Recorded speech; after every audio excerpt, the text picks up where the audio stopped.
biang lala kamu bisa dapat segini. Jadi waitress di US segini, New Zealand dan Jerman segini. Lihat deh, ini uang 100.000. Indonesia, 8 jam hidup orang bisa ditukar kertas ini. Dan nyeseknya banyak dari SDM kita yang jauh lebih bagus, lebih tulus, dan lebih kerja keras.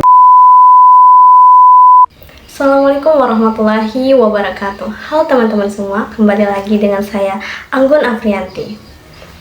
Beberapa bulan yang lalu, jagat maya Indonesia dibuat gempar dengan satu fenomena. Sebuah kalimat sederhana yang kini berubah menjelma menjadi seruan nasional di media sosial. Hashtag kabur aja dulu. Sekilas teman-teman, tagar ini memang mengundang tawa, tapi teman-teman di balik itu semua tersimpan sesuatu yang amat mendalam. Rasa lelah, kecewa, bahkan kehilangan harapan. Mengapa banyak generasi muda, anak-anak muda Indonesia ingin kabur dari negaranya sendiri? Apakah hanya sekedar untuk mengikuti tren dunia maya? Atau ada sesuatu yang perlu kita perbaiki dari sistem pemerintahan di negara kita tercinta? Tagar ini pertama kali muncul di pertengahan tahun 2024 di aplikasi Twitter dan TikTok. Berawal dari video parodi tentang kehidupan di luar negeri yang terasa lebih adil, bagus, dan teratur. Yang awalnya ini hanya guyonan semata, lama-kelamaan menjadi sebuah curhatan hati para generasi muda Indonesia di media sosial. Ribuan komentar pun bermunculan, ada yang berkomentar, capek hidup di negeri yang aturannya berubah-ubah. Kerja keras tapi kalah sama yang punya koneksi. Hingga ada yang berkomentar, lumayan loh kerja di luar negeri, gaji gede, kesehatan terjamin, plus dapat pasangan bule lagi. Waduh. Berwaktu lama tagar ini menembus tren nasional yang diisi oleh para remaja, bahkan para profesional muda hingga para pekerja kantoran yang merasa ya hidupnya gini-gini aja. Tagar ini mendapat ribuan tanggapan dari netizen dan masyarakat Indonesia. Ada yang pro dan ada yang kontra, bahkan ada yang hanya merenung saja berpikir apakah ia harus kabur dulu untuk mendapatkan kehidupan yang lebih layak. Menurut sosiolog UGM, Dr. Henry Suyatna, ia mengatakan bahwa hashtag kabur aja dulu bukan sekedar lelucon media sosial.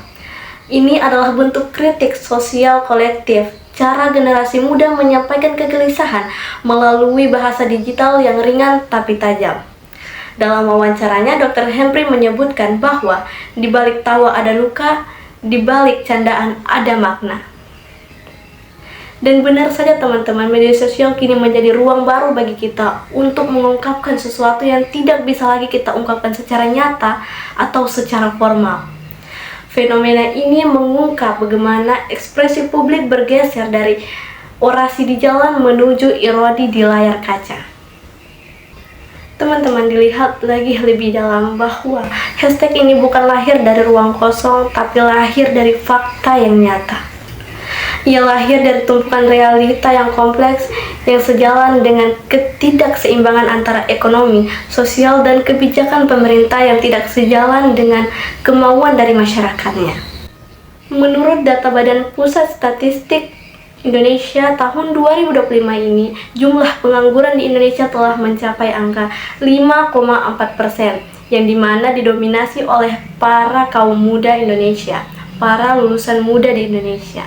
Angka ini terdengar kecil secara nasional, tapi di kelompok usia 20 sampai 29 tahun, presentasinya 2 kali lipat lebih besar daripada pengangguran lainnya.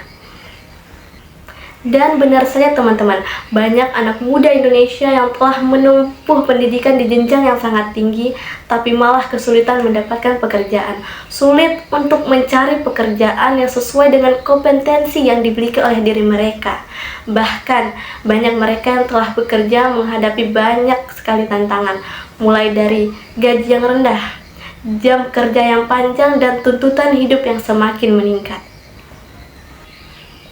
Fenomena ini mendapat banyak tanggapan dari tokoh publik dan akademisi. Salah satunya Ustadz Felix. Pada suatu podcast, ia mengatakan bahwa anak muda yang ingin kabur bukan berarti tidak cinta tanah air. Mereka hanya belum menemukan alasan kuat untuk bertahan. Pernyataan ini mendapat banyak tanggapan, mulai dari dukungan karena terasa jujur dan dekat dengan kenyataan.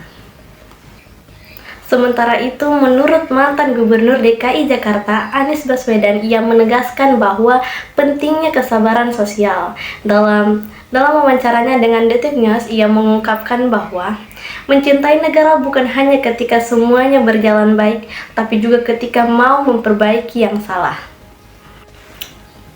Sedangkan menurut Dr. Lery Arni, ia menyoroti peran penting pemerintah yang sering kali abai terhadap psikologi anak muda. Menurutnya, ketika generasi muda tidak merasa punya masa depan di negerinya sendiri, maka yang hilang bukan hanya penduduk, tapi harapan kolektif bangsa. Teman-teman semuanya, sebelum kita tergiur untuk mengikuti tren kabur aja dulu, mari kita melihat sisi lain dari fenomena ini. Pertama, dari segi hukum.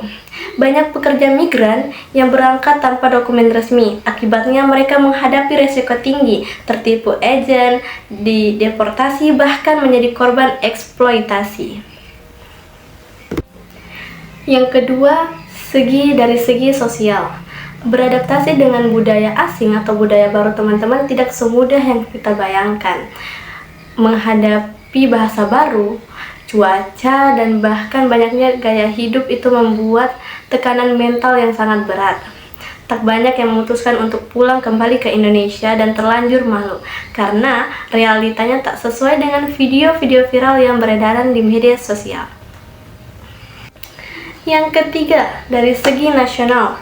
Fenomena ini berpotensi menciptakan fenomena brain drain di mana para tenaga muda berbakat justru memilih untuk mengabdi di negara lain. Waduh, yang gimana tuh? Akibatnya Indonesia kehilangan potensi besar dalam bidang sains, ekonomi, dan teknologi. Dan jika hal ini terus dibiarkan, maka yang kabur bukan hanya orangnya, tapi juga kepercayaan bangsa terhadap bangsanya sendiri. Dan bagi masyarakat, terkhususnya kaum muda, penting untuk mengubah kritik menjadi sebuah tindakan. Bangun komunitas, dukung produk lokal, dan buat investasi yang berdampak. Karena mencintai negeri tidak hanya dari sebuah slogan, tapi dari sebuah aksi nyata.